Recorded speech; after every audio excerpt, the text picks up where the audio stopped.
नमस्कार प्रिय विद्यार्थियों, प्राकृत चिकित्सा भाग 4 जिसका प्रमुख विषय है आज का चिकित्सा में त्रिदोष का संतुलन। हम चिकित्साएं करते हैं पर त्रिदोष क्या है ये हमने पहले पढ़ा है और इसका संतुलन हमने कैसे करना है वो इस वीडियो में हम विस्तार से समझेंगे। ये वीडियो आपके लिए बहुत ही महत्वपूर्ण है यदि आप प्राकृत चिकित्सा में अच्छे चिकित्सक बनना चाहते हैं तो। त्रिदोष का संतुलन, त्रिदोष यानी वात पित्त कफ, इन तीनों का संतुलन हम कैसे कर सकते हैं ये हमने आर्ट ऑफ लाइफ यानी इसका ये फंडा आपने सीखना है। त्रिदोष का संतुलन कैसे करें? सबसे पहले आपका ये मनुष्य की प्रकृति यानी वात पित्त कफ को कैसे बढ़ाएं और कैसे कम करें जिससे संपूर्ण स्वास्थ्य लाभ किया जा सके। इसके लिए हमें षड रस आहार की जानकारी होनी चाहिए क्योंकि रसों के आधार पर ही वात पित्त कफ का हमने कम ज़्यादा उसको कर सकते हैं, जिससे हम अपने खान पान में सुधार कर उत्तम स्वास्थ्य के धनी बन सकते हैं। इस बात का ध्यान रखना, जब भी हम त्रिदोष की बात करेंगे तो षड रसों के बारे में आपको विस्तार से इसका जानकारी होना चाहिए। जब आप षड रसों को जान जाएंगे तो किस में कौन सा आहार आता है तो आप समझेंगे कि इनसे इनकम ज़्यादा करने से आपको ये प्रकृति आपकी बढ़ सकती है और इनको हटाने से ये प्रकृति आपकी कम हो सकती है।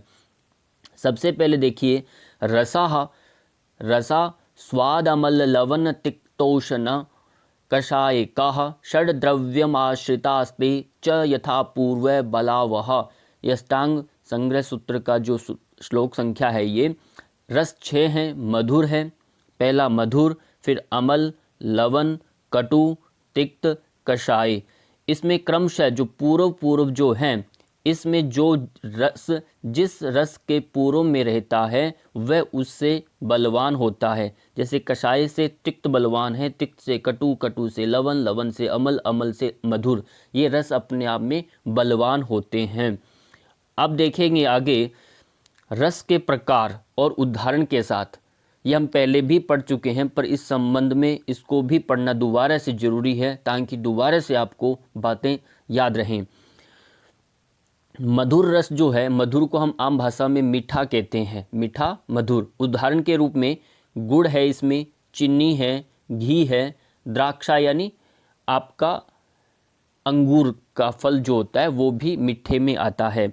अमल की बात करें, अमल यानी खट्टा, इमली, नींबू, चंगेरी इत्यादि जो हैं ये सब के सब क्या कहलाएंगे? अमल। लवन, लवन में आएंगे नमकीन, सेंधव, समुद्री नमक इत्यादि जो भी आप नमकीन खाते हैं ये सब के सब नमकीन हैं। कटु यानी कड़ुआ, कड़ुआ यानी मरीच यानी मिर्च, लंका यानी लाल मिर्च और पिपली ये आपका काली मिर्च होती है। मरीच खाली बोलें तो ये आपकी हरी मिर्च भी होती है। और इस तरह से आपका तिक्त, इसको तीता बोलते हैं। नींब का पेड़ के नींबोलियाँ होती हैं, चिरायता, करेला इत्यादि ये सब के सब तिक्त रस के उदाहरण हैं। कषाय यानी कसेला, हरितकी, बबूल का पेड़ आपने देखा, धातकी, ये जितने भी इनके हम दांतुन जो करते हैं ये सब के सब कषाय होते हैं, कसेला होते हैं, ये कफनाशक सब होते हैं। अब आगे देखेंगे, ये सबसे इम्पोर्टेंट आपका है इस पूरा संतुलन करने का जो मैं बात कह रहा हूँ कि आपको प्रकृति मालूम है और वात यदि किसी की प्रकृति है, मान लो बढ़ाने वाले रस, अब वात किसका कम है बॉडी में तो उसको बढ़ाना है तो कौन से रस के आहार वह खाए और किस यदि कम करना है तो किस प्रकार का आहार वो छोड़ दे। ध्यान रखना है कि 6 रसों में 3 रसों का विभाजन है। 3 रस होते हैं कि आपको बढ़ाते हैं वात पित्त कफ को और 3 रस होते हैं वात पित्त कफ को कम करने वाले होते हैं। इसलिए 6 रसों को क्रमशः आपने याद रखना और इनमें किन किन का उपयोग होता है वो आपने याद रखना है। जैसे वात को यदि बढ़ाना है, वात का बढ़ाने का मतलब बहुत लोग बड़े स्थूलता है, मोटापा है पर उनमें स्फूर्ति नहीं है और ये स्फूर्ति लाने का काम जो करता है वो वात करता है। अब इसमें कटु, कड़वा, कड़वा यदि वह भोजन, कड़वा यानी कटु के जो आपने उदाहरण देखे उसका यदि चयन करे रस का खाने में, आपकी थाली में इन रसों का यदि समावेश ज़्यादा होगा तो आपके अंदर वात का बढ़ेगा। तिक्त यानी चरपटा, कषाय यानी कशेला, इन तीनों रसों की अधिकता होनी चाहिए। यदि आपका वात बिगड़ा हुआ है, बहुत ज़्यादा आपके जोड़ों में गैस ट्रबल बना हुआ है, तो आपको ये सब नहीं खाना। ऊपर वाले तीन आपको क्या करना, मधुर यानी गुड़ खा सकते हैं, है ना। अमल खट्टा, खट्टा आप थोड़ा ले सकते हैं, और लवण यानी नमकीन, इन तीनों का यदि आप समावेश रखेंगे, थोड़ा थोड़ा आप बढ़ाएंगे, तो आपका वात कम होने लगेगा। आज की डेट में जो देखते हैं कि वात सबसे बिगड़ा हुआ है, क्योंकि हमारा भारत जो है नॉर्थ उत्तर भारत, इसमें पूरा वात ही प्रकोपित रहता है। तो वात के बहुत सारे रोग हैं, तो इन सब में इनका ध्यान रखना है, कम करने वाले रस हैं ये। अब बात करेंगे आगे प्रकृति पित्त की। ये पित्त प्रकृति के व्यक्तियों को यदि पित्त प्रकृति बढ़ाना है शरीर के अंदर, तो उनको कटु, अमल खट्टा और लवण नमकीन ये खाना जरूरी होगा, तब जाकर उनका पित्त बढ़ेगा। और दूसरा, यदि उनको कम करना है, पित्त बहुत एसिडिटी बढ़ी हुई है, तो उनको थोड़ा मीठा लेना है, यानी मधुर लेंगे, तिक्त यानी चरपटा लेंगे, कषाय लेंगे। तो इन तीनों को यदि सेवन करेंगे तो उनका पित्त एसिडिटी जो है वो कम हो जाएगा। और शरीर के अंदर जिनको छाती में जलन हो रही है, तो वो भी पित्त बढ़ने का होता है। शरीर के अंदर अल्सर बना हुआ है, मुंह में छाले हो रहे हैं, है ना, गंदी जो बदबू आती है, यूरिक एसिड वगैरह, सारे पित्त से संबंधित जितने भी रोग होते हैं, आपका लीवर का अनबैलेंस बनना, वो सारे के सारे, तो आप इसमें इनका प्रयोग करके उनको व्यवस्थित कर सकते हैं। अब समझेंगे कफ प्रकृति के में क्या क्या करना। बढ़ाने वाले जो रस हैं कफ को, वो है मधुर, मीठा यदि खाएंगे तो कफ आपका बढ़ जाएगा। अमल यदि खाएंगे तो खट्टा यानी तो कफ बढ़ेगा। लवण नमकीन खाने से भी कफ बढ़ता है। अब कम कैसे करें कफ, यानी मोटापा इतना है आपके अंदर, कफ खांसी जुकाम थोड़ा ज़्यादा रहता है, तो क्या करें, कटु कड़वा, तिक्त यानी चरपटा, कषाय यानी कशेला, इन तीनों का यदि हम सेवन करते हैं तो आपका कफ कम होता है। मान लीजिए आप एक योग शिक्षक हैं, योग शिक्षक को इन तीनों बातों का ध्यान रखना है। वात पित्त कफ प्रकृति का सामने वाला कौन है, उसके अनुसार ही उसका भोजन का डाइट प्लान हम करते हैं।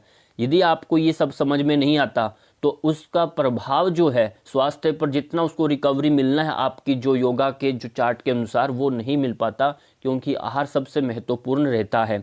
इसलिए हमें सबसे ज़रूरी है कि आप सामने वाले की प्रकृति को पहचानें, उसका वात है या कफ है, पित्त प्रकृति का है, उसके अनुसार ही आप उसका पूरा आहार चार्ट उसका बनाएं। अब समझेंगे त्रिदोष जो हैं वात पित्त कफ, इनका आयु के अनुसार, दिन के अनुसार, रातों के अनुसार और भोजन के अनुसार इनका कब कब अपने शरीर में संबंध रहता है।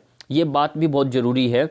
जैसे आचार्य वाग्भटा अनुसार कहते हैं, वयो होरा त्रिमुक्तानाम ते अंतमध्यादिगा क्रमात्, यानी ये सब कहा है कि आयु, होरा यानी दिन, रात्रि और भोजन के अनुसार ही हम इनका निर्धारण कर सकते हैं।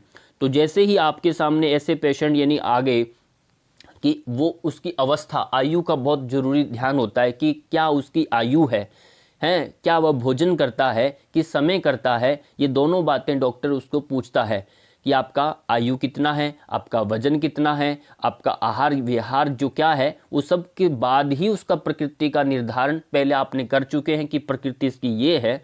और उसमें ऐसा ना हो कि वो प्रकृति के अनुकूल ही उसकी आयु चल रही हो। जैसे आप देखेंगे यदि वात प्रकृति है, वात प्रकृति का आयु जो होता है वह वृद्धावस्था है। वृद्धावस्था में अपने आप शरीर का एक स्वभाव है, उसमें एक वात प्रकृति बढ़ने लगती है, एक क्रम से अपने आप बढ़ती है। और इस अवस्था में उसके सारे जोड़ों में दर्द है, कमर दर्द है, गर्दन सर दर्द है, सारे के सारी समस्याएं उसके शरीर में आने लगती है। ये उसका स्वभाव है। अब इस समय यदि कोई वात प्रकोपित है और प्रकृति भी उसका वात है, तो ऐसे रोगियों को थोड़ा समय लगता है ठीक होने में। कई बार आज के समय में हम बच्चों में भी ये समस्याएं देख रहे हैं, वात प्रकोपित हो जाते हैं, उनकी स्वभाव में, उनके कामकाज में, जोड़ों में, सब में दिखता है। तो वो वहाँ पर आप इनका ध्यान रखेंगे। दिन में यदि बात करें, वात दिन में सबसे ज़्यादा प्रभावित होता है संध्या काल में, सायंकाल में सबसे ज़्यादा वात प्रकोपित होता है। दिन में नहीं होता है, पूरे दिन शाम को होता है, इसलिए शाम का जोड़ों में दर्द आना शुरू हो जाता है इस अवस्था में।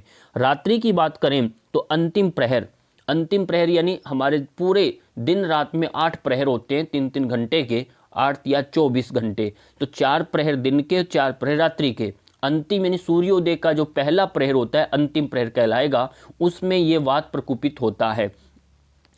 और इसके साथ साथ आपका भोजन, भोजन यानी परिपक्व अवस्था, परिपक्व यानी आपका पूरा भोजन पक जाना, यानी जब आप लेट्रिन वगैरह करते हैं परिपक्व अवस्था में होता है तो वात प्रकोपित होता है, जिसे हम कहते हैं कि आपका बस्ती प्रदेश जो भाग है जहाँ पर लार्ज इंटेस्टाइन रहता है, वह अवस्था परिपक्व अवस्था यानी भोजन अब पक चुका है पूरा, अब वेस्ट फूड जो है मटेरियल उसको बाहर फेंकना है। इसलिए कहा ये रात का जो समय दिया इसमें, दिन में संध्या काल में वात प्रकोपित होता है, यानी सायंकाल का एक हमारा नियम है सुबह शाम शौच जाने का एक प्रक्रिया रहा है हमारे सभी दिनचर्या में। शाम के टाइम में आपके स्वभाव है कि शरीर के अंदर वात बढ़ेगा, वात बढ़ेगा यानी आपकी अपान वायु भी एक्टिव होगी, अपान वायु जब एक्टिव होगी तो आपका शरीर की गंदगी उत्सर्जन होगी, अपने आप बाहर निकलेगी। और अंतिम प्रहर यानी सुबह आप उठते हैं प्रातःकाल, सूर्योदय से यदि आप पहले उठते हैं तो उस समय भी एक शरीर की एक व्यवस्था है, उसमें आपका वात बढ़ेगा तो आपके शरीर की गंदगी अच्छे से साफ होगी। अब ध्यान रखना, इसको बोलते हैं अनियमित दिनचर्या।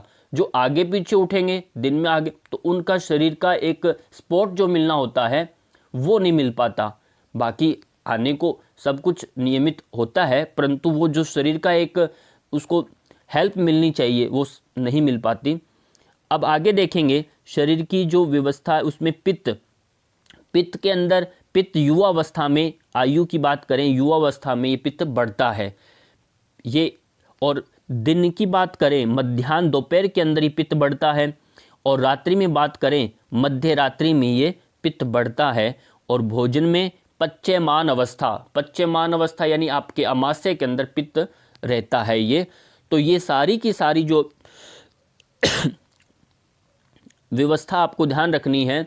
आयु यदि किसी की एसिडिटी हो रही है तो वो इस आयु को आया हुआ है कि वो अब बिल्कुल तरुण है यानी यंग अवस्था है, तो उसमें उसका स्वभाव है कि उसका पित्त बढ़ेगा। कई बार बुढ़ापे में पित्त बढ़ा हुआ है तो इसका मतलब है कि आपका जो वात बढ़ रहा है। तो बुढ़ापे में क्या होता है, अक्सर तीनों प्रकृतियां इकट्ठी हो जाती है, क्योंकि उसमें कफ भी आ सकता है, पित्त भी आता है और वात भी आ जाता है। वो उसकी अवस्था के अकॉर्डिंग होता है, परंतु उसका स्वभावतः उसका वात उसमें प्रबल रहता है। ऐसे ही आयु में देखें पित्त का, वो युवा अवस्था में पित्त बढ़ा रहता है और पित्त का स्वभाव होता है कि खूब वो रनिंग करता है, दौड़ता है खूब, कभी उसको शयन करने की इच्छा नहीं होती, वो बाहर ये भगाने का काम करता है पित्त। तो दिन में ये मध्याह्न दोपहर में जब हम भोजन करते हैं तो पित्त आपका एक्टिव रहता है, मध्य रात्रि में भी एक्टिव होता है ये। और भोजन पच्यमान अवस्था, तो इस तरह से आप इनका भी ध्यान रखें।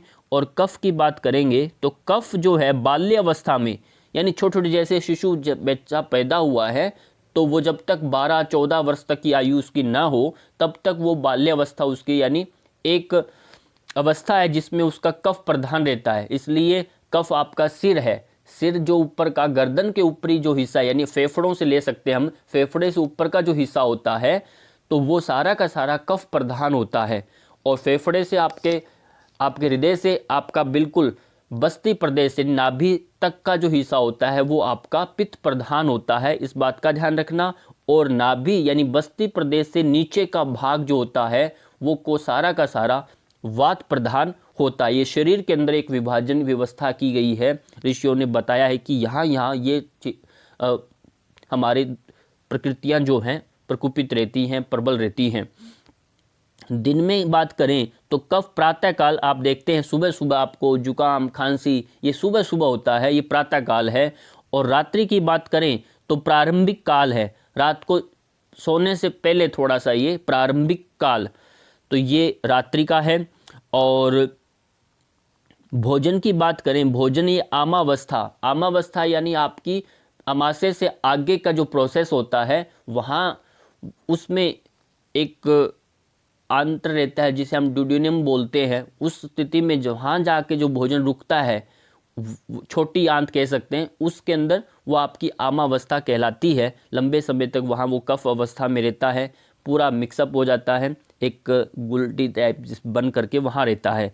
तो ये सारे के सारी चारों बातें आपने याद रखनी है। बाल्यावस्था में कफ प्रधान होता है, प्रातःकाल, प्रारंभिक काल और आमावस्था। आगे देखेंगे ऋतुओं के अनुसार। अब आपने ये निश्चित कर लिया कि दिन में इतने बजे तक, इतने बजे, इस प्रहर में, इस अवस्था में ये प्रभावित होते हैं वात पित्त कफ, ये जान लिया। और रसों के आधार पर भी आपने जान लिया कि 3 रस बढ़ाने वाले होते हैं वात पित्त कफ को, 3 रस आपके कम करने वाले होते हैं। अब ऋतुओं का भी ध्यान रखना है, किस ऋतु में कौन सा रस जो है, कौन सा प्रकृति बढ़ाता है और कौन सा कम करता है और कब वह प्रकुपित होता है। जैसे बात करेंगे सबसे पहले दोष, जिसमें संचय मतलब स्टोर करना, और प्रकोप यानी प्रकुपित हो जाना, वो बढ़ करके प्रकट होगा, सामने आएगा। और शमन यानी उसको शांत करने का। ये यदि आपने पकड़ कर ली इन बातों की तो आप बहुत अच्छे चिकित्सक बन सकते हैं। कैसे?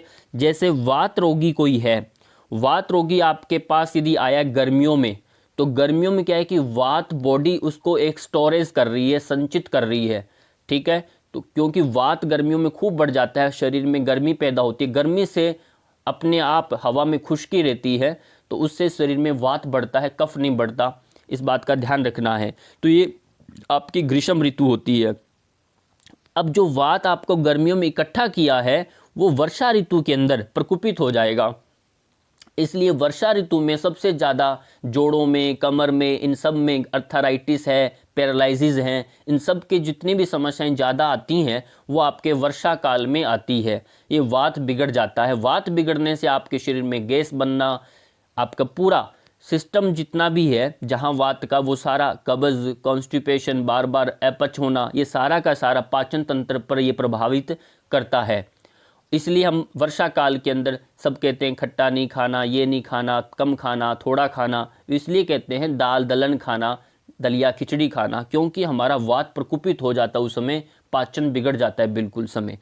अब यदि आपका वात हमेशा साल भर बिगड़ता रहता है, यदि आपको मालूम है कि मेरा पाचन बिगड़ा हुआ है, मेरा शरीर के अंदर गैस बनती है बार बार, तो आपको उसको शांत करने का एक ही तरीका है, शरद काल में, सर्दी जो चल रही है ये समय होता है कि वात को शांत करें। मान लो ऐसे पेशेंट होते हैं जिनको जोड़ों में, कमर में, सब में दर्द रहता है, सर्वाइकल रहता है, माइग्रेन रहता है, बहुत ज़्यादा शरीर की समस्याएं हैं जिनकी ऐसे पीड़ादायक, उनको ध्यान रखना है शरद काल का जो समय वो सर्वोत्तम समय उनके लिए, उसमें वो अपने इस रोग को हमेशा के लिए हटा सकते हैं, ठीक कर सकते हैं प्राकृतिक चिकित्सा के अनुसार, उसके जितने भी तरीके हैं उनसे लाभ ले सकते हैं। ये आपको ध्यान रखना है। और अब बात करते हैं पित्त की। पित्त के अंदर संचित जो पित्त होता है वो वर्षा काल के अंदर संचित होता है शरीर के अंदर। वर्षा काल के अंदर पित्त आपका एसिड बढ़ने लगता है, एसिड जितना बढ़ता है वो पित्त इसमें। और प्रकुपित कब होता है? ये शरद ऋतु में प्रकुपित होता है। और एसिड का स्वभाव है कि वो सब कुछ जो भी खाए उसको भस्म कर देता है, इसलिए हमें सर्दी में भूख खूब लगती है। भूख खूब लगेगी और फिर आप कुछ भी खाएं वो सब डाइजेस्ट कर लेते हैं, ये इसका ये परिणाम होता है। और समन करना है तो वो आपका हेमंत ऋतु, हेमंत ऋतु के अंदर इसको आप शांत करेंगे। ध्यान रखना है, इसको आप ये हेमंत ऋतु में उठ करके बाहर निकलेगा, आपके शरीर में एसिडिटी बनाएगा, तो इस समय आपको इसको शांत करना है, यानी इसमें विरेचन करना है, आपको वमन करना है। जितने भी आपके षटकर्मों में कुछ इनका उपयोग ले सकते हैं। ये ध्यान रखना है, षड ऋतुओं के आपको क्रमशः नाम याद रखने पड़ेंगे, और ऋतुओं के साथ साथ आपको किस महीने से किस महीने तक कौन सी ऋतु होती है ये आपको ध्यान रखना पड़ेगा, तब जाकर के ये सारा गणित आपको समझ में आएगा। अब आगे देखेंगे कफ। कफ प्रकृति जो वाले जो व्यक्ति होते हैं, अब उनको वो संचय कब करते हैं? यदि हम ऋतुओं की बात कर रहे हैं, संचय वो हेमंत ऋतु में वो संचित करेंगे, कफ को बढ़ाएंगे। और प्रकुपित जो होगा वो वसंत ऋतु के अंदर कफ बढ़ कर के आ जाएगा, और शमन हम उसको करेंगे तो ग्रीष्म ऋतु में। अब ध्यान रखना है, क्योंकि कफ बढ़ा हुआ है, स्वाभाविक है कि खूब गर्म गर्म हवा चलेगी गर्मियों में, तो आपका जितना भी नमी होता है शरीर में वो सूख जाता है, यानी शांत करना। इसलिए जुकाम खांसी हमें गर्मियों में बहुत कम होता है, ये आप देखते होंगे।